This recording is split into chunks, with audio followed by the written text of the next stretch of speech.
Hello everyone. आज के इस वीडियो लेक्चर में हम डिस्कस करेंगे मेटलो कार्बोरेंस क्या होते हैं। तो पिछले वीडियो में हमने देखा था मेटलो बोरेंस क्या होते हैं। तो मेटलो कार्बोरेंस भी क्या होगा कि इसमें कार्बन और एड हो जाएगा। तो इस तरह से हम इसकी डेफिनेशन किस तरह से लिखेंगे, तो हम लिखेंगे कि जो metal cluster composed of metal atom, carbon atom, boron atom and hydrogen atom is called metallo carboranes. तो इस आज के इस वीडियो में डिस्कस करेंगे कि इनकी स्ट्रक्चर कैसी होती है और इसकी डेफिनेशन तो हमने देख ही ली है। साथ ही साथ में हम इसके थोड़े बहुत मेथड और प्रिपरेशन देखेंगे और इसके बाद हम इसकी स्ट्रक्चर्स देखेंगे। ठीक है। तो सबसे पहले हम देखते हैं कि जो हमारे मेटलो कार्बोरेंस होते हैं वो कंपाउंड्स होते हैं form between metal atom and carborane species.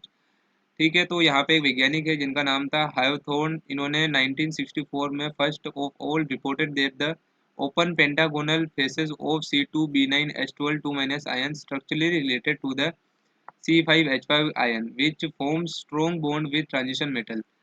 Let us consider the reaction between 1,2-dicarbaclozododecacarboren 12 and a strong base CH3O negative in methanol। तो ये रिएक्शन है। इससे इन्होंने सबसे पहले क्या देखा था कि जो यहाँ पे आपका कार्बोरेन बनता है उसमें जो होते हैं मेटल एटम जुड़ जाते हैं तो क्या हो जाता है, मेटलो कार्बोरेन बन जाता है। ठीक है।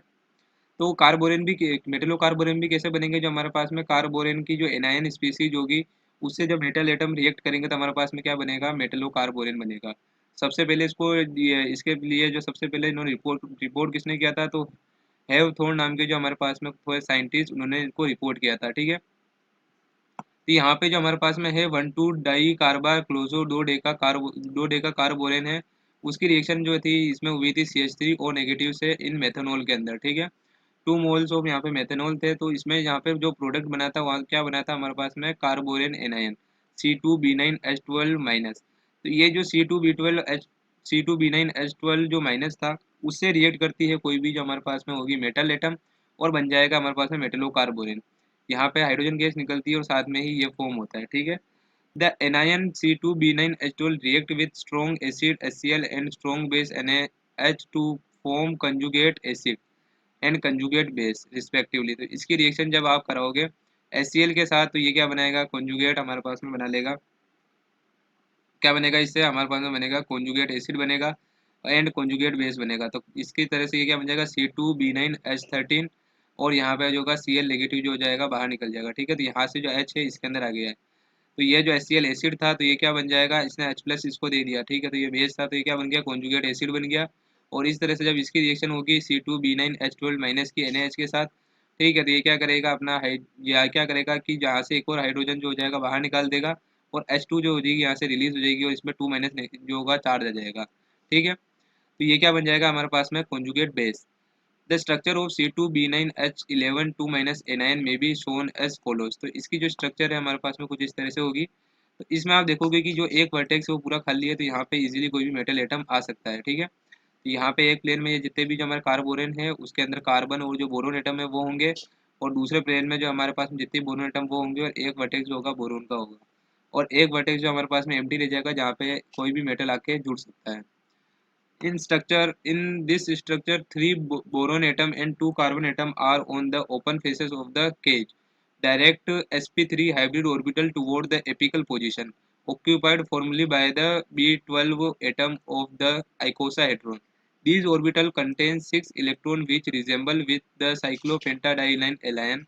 According to Hawthorne, C2B9H11 2 minus anion may be considered as isoelectronic with C5H5 minus and act as a pi ligand in a metallocene। ठीक है। Thus a wide area of developed to form metallocarbonate as follows।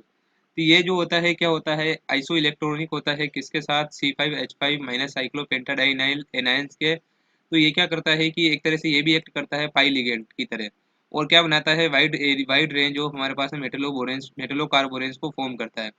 जैसे जब हम 2 moles of लेंगे C2B9H11 2 minus की, उसकी reaction हम करेंगे FeCl2 के साथ, तो यहाँ से क्या होगा 2Cl एनायन जो हो जाएगा बाहर निकल जाएंगे और यहाँ पे Fe जो एटम है इसके साथ जुड़ जाएगा। ठीक है। तो यहाँ पे क्या बन जाएगा C2B9H11 2 Fe और 2 माइनस। तो ये रिएक्शन किसके अंडर में होगी, ऑक्सीजन और सोडियम। और यहाँ पे आपको क्या ध्यान रखना है कि जो हमारे पास में क्या था C2B9H11 2 Fe2 माइनस था वो अब कन्वर्ट हो जाएगा C2B9H11 2 Fe माइनस में। ठीक है। तो अगर याद रह जाता है यहाँ तक तो भी ठीक है। बाकी आप क्या याद रखना है कि आपको जो हमारे पास में कार्बोरेन एनायंस है वो क्या क्रिएट करेंगे, मेटल और कार्बोरेन को क्रिएट करेंगे, ठीक है। एक रिएक्शन आप ये वाली याद रख सकते हो।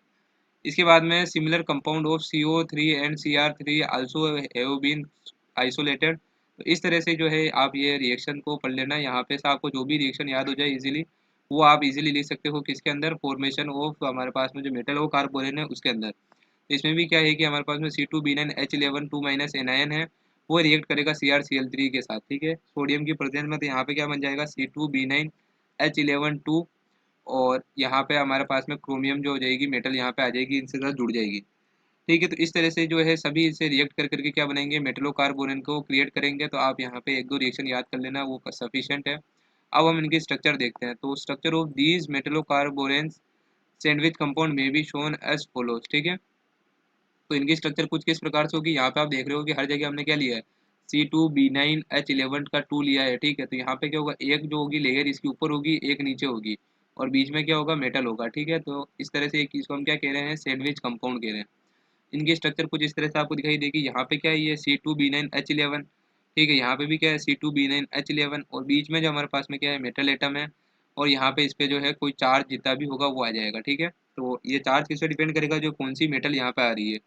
और जो सेकंड हो जाएगा, हम इसको किसके जो है आइसो इलेक्ट्रॉनिक मान सकते हैं। तो हमने देखा था कि C2B9H11 का हमने माना था आइसो इलेक्ट्रॉनिक C5H5 माइनस के साथ, ठीक है, साइक्लोपेंटाडाइनाइल एनायन के साथ। तो इस तरह से ये जो है इसको आप ऐसे भी रिप्रेजेंट कर सकते हो। एक जो हमारे पास में साइक्लोपेंटाडाइनाइल एनायन हो जाएगा, और एक हमारे पास में क्या हो जाएगा, C2B9H11, और इस पे जो हो जाएगा टोटल चार्ज किस पे डिपेंड करेगा, मेटल एटम पे।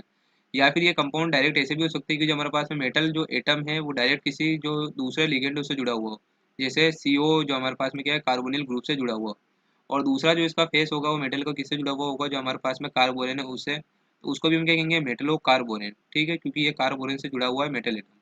तो इस तरह से जो होती है इनकी स्ट्रक्चर होती है। तो आज की इस वीडियो में हमने क्या देखा कि मेटलो कार्बोरेंस क्या होते हैं, इसकी स्ट्रक्चर देखी, और हमने कुछ इसके प्रिपरेशन करने के मेथड्स देखे, और साथ ही में हमने इसके जो है तीनों की जो इसकी स्ट्रक्चर किस टाइप से होती है उसको भी हमने डिस्कस किया। आई होप कि आपको वीडियो पसंद आया होगा। तो आपको वीडियो अगर अच्छा लगा हो तो वीडियो को लाइक करके हमारे चैनल को सब्सक्राइब जरूर करें।